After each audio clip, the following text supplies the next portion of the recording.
Bonjour à tous, j'espère que vous allez bien. Très heureux de vous retrouver dans cette émission. Comme tous les matins, Day Trading Roadmap, on fait un point sur nos plans du jour dans un marché qui se réveille un petit peu avec la gueule de bois, avec ce qui s'est passé évidemment au Proche-Orient.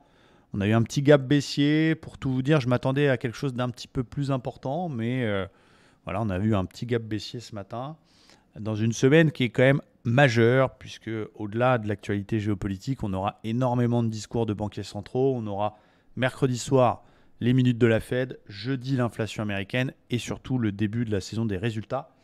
Donc ça va bouger, c'est une semaine importante avec des pièges, j'imagine. Donc il va falloir faire attention et être très prudent. On commence rapidement par le DAX qui est toujours sur sa zone polarité, qui tient toujours pour l'instant vers les 15 160, cette belle zone ici que vous voyez en daily. On est dans un marché qui est toujours correctif, hein. On ne va pas dire qu'on est haussier de nouveau, mais c'est intéressant de voir que ça tient, qu'on a une espèce de zone d'accumulation par ici. On n'est pas encore sorti de l'auberge, on est toujours sur une résistance oblique. Il faudrait bien sûr qu'on casse le plus haut précédent 4 heures et qu'on passe au-dessus des 400 pour être plus à l'aise dans des achats.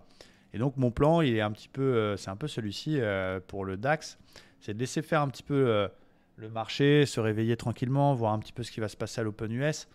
Dans le sens de la tendance, si finalement on sort par le bas de la zone d'accumulation et qu'on pète les plus bas de la semaine dernière, on sera vendeur en gros sous les 15 050. Mais d'acheter si ça casse les 400. Donc ça veut dire que ça casse le précédent plus haut.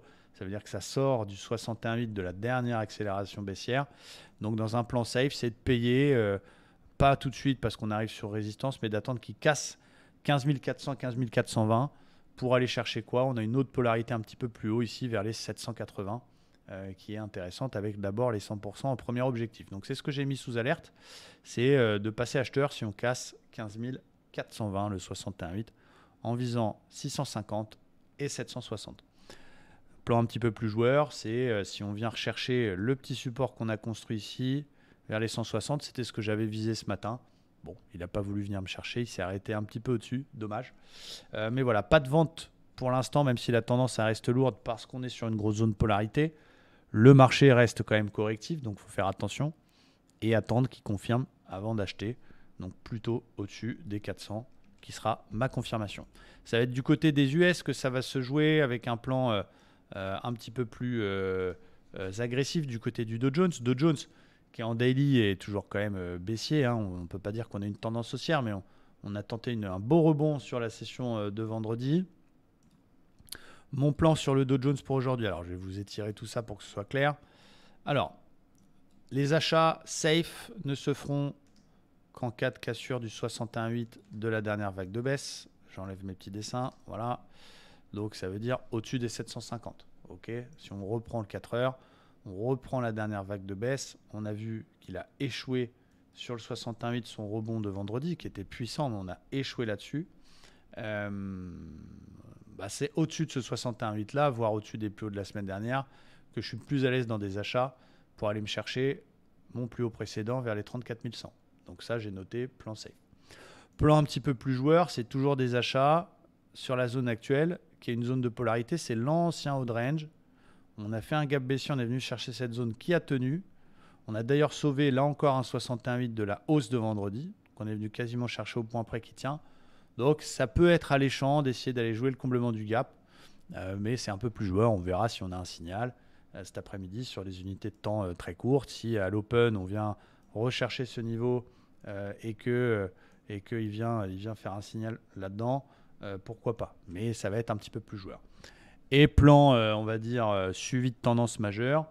Admettons qu'on ait un échec, qu'on repasse là-dedans et qu'on casse le 61,8 de la vague de hausse de vendredi.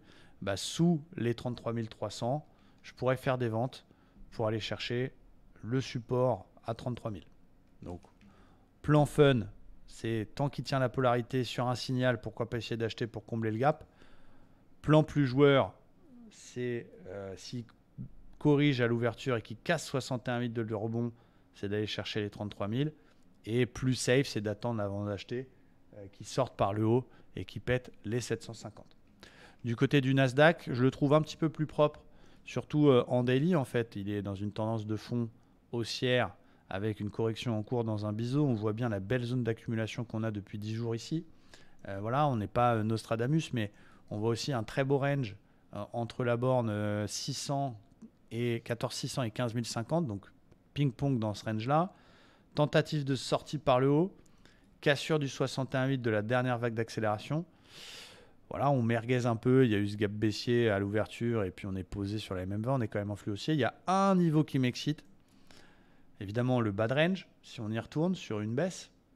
Mais aussi, si on prend l'oblique ici qui passe par tous les tops, on a aussi un beau FVG qui ne demande qu'à combler avec la Golden Zone. J'aime bien cette zone des 860, 880 que je vais surveiller fort pour cet après-midi. En cas d'ouverture en baisse et de beau signal là-dedans, c'est une zone que je peux payer pour aller jouer le comblement du gap par exemple. Donc on attendrait un petit repli. La zone 880, 860 qui me plaît bien, que j'ai mise sous alerte. Donc voilà ce que je vais faire sur le Nasdaq et des ventes évidemment plus tard si finalement on casse le range par le bas. Mais j'ai plutôt envie d'essayer de travailler un achat sur un repli sur le Nasdaq avec cette zone 860, 880. Priorité en cas de petit repli. Attention, encore une fois, c'est une semaine piège. On ne va pas se lancer dans multiples trades. On va être plus sélectif que la semaine dernière. On va se concentrer sur le top du top du top 5 étoiles. Pour résumer, on a des indices qui sont toujours dans une phase de correction, qui donnent envie et qui montrent que c'est peut-être un point bas, mais l'actualité pèse. Il y a de grosses échéances cette semaine. Donc il faut avancer à tâtons, jour après jour, et essayer de ne pas se construire de biais et trader ce que l'on voit. Merci à tous. J'espère que cette vidéo vous aide et je vous dis à très vite. Ciao!